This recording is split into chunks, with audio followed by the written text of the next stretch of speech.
What's up, guys? I'm Andrea. I'm a therapist specialized in overcoming self-sabotaging behaviors, and today I'm going to talk about what are different forms of self-sabotage in our lives, how do we know that we sabotage ourselves, and when to ask for help. But before we get into the video, please make sure you subscribe and turn on the notification bell. So let's just jump right in. What are different forms of self-sabotage that we may manifest in our life? Well, the most common types of self-sabotage involves work, finances, relationships, time management, and personal growth. Basically, people can stand in their own way for countless reasons. Let's say, for example, that you sabotage your intimate relationship. Some example of self-sabotaging behaviors may be pushing your partner away because you have this belief that your relationship is too good to be true, but deep down in your subconscious, it is you have a story about not deserving to receive love, or your subconscious see loves as unsafe. Relationship anxiety is another type of self-sabotage because you want your partner to be perfect, you have high expectations from your relationship, and for example, you may see other couples get engaged and you feel stuck in your relationship, and then you start to sabotage your relationship by picking fights with your partner. Many people tend to have higher self-sabotage behaviors when there's a higher commitment involved. For example, buying a new house together or going into a long trip together. And this can manifest in self-sabotage behaviors as well. Sabotage in friendships and in family relationship can manifest through making inappropriate comments or making passive aggressive jokes, or being late or missing events when you usually have an internal clock that always gets you right on time.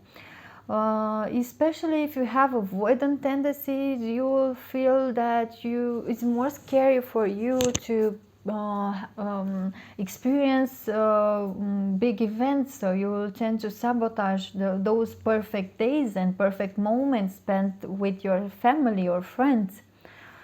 How do we sabotage ourselves, the relationship we have with ourselves? Well, basically, we sabotage through addictions, through smoking, to overindulging ourselves in drinking behaviors, in doing drugs.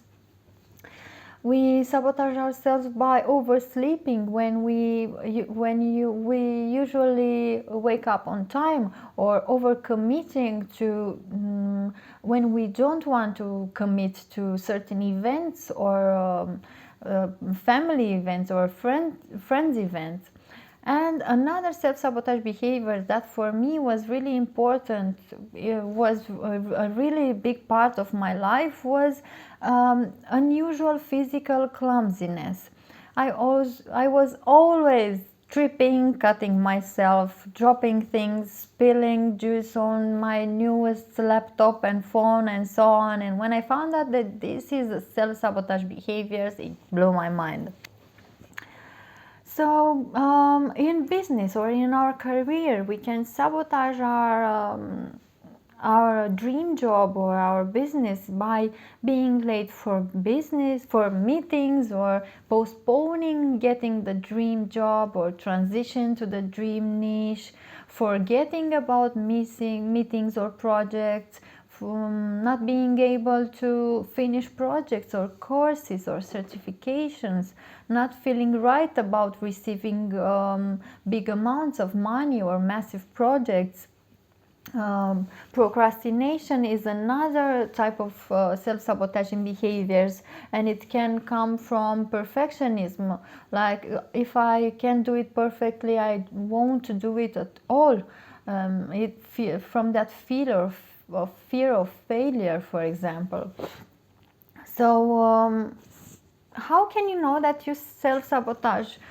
Basically, it can be really difficult to identify self-sabotaging behaviors. Firstly, because it's really hard for your ego to recognize that we have two different parts in ourselves, that we may be in conflict, and that a part of us will want to be destructive to the other part. It's really hard to see with your own eyes those destructive behaviors.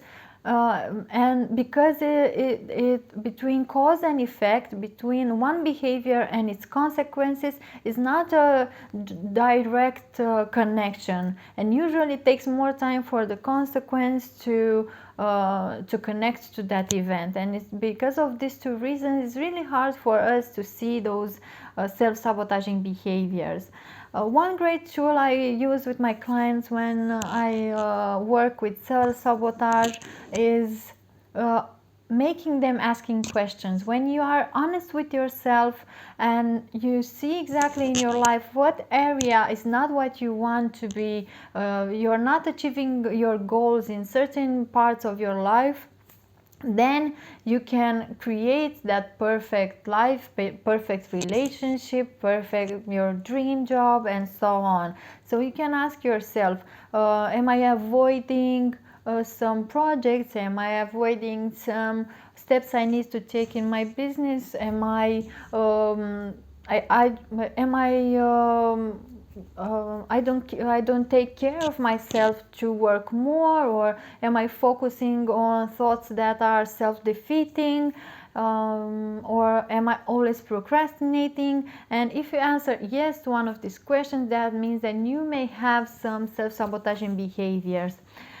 And these behaviors can, if you have these behaviors for many years in your life and you try to overcome them, and at some point you will feel stuck, and with every attempt you will get more frustrated and more annoyed and more tired.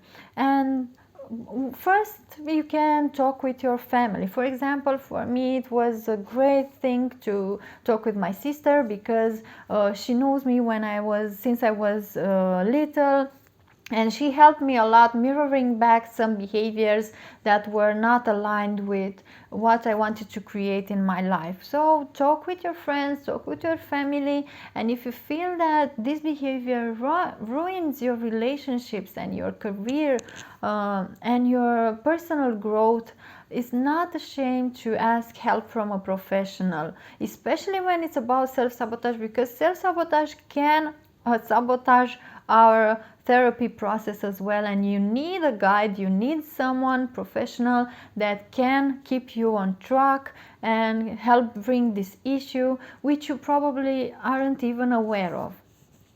So hope today you learned what types of some example of self-sabotaging behaviors we have in our life. Hope you know now when you sabotage yourself and when to get help if those sabotaging behaviors create problems in your life. So if you want to know how exactly we can address these self-sabotaging behaviors, what tools can you use? See you in my next video. I'm really appreciating you for being here and for taking your time. See you next time.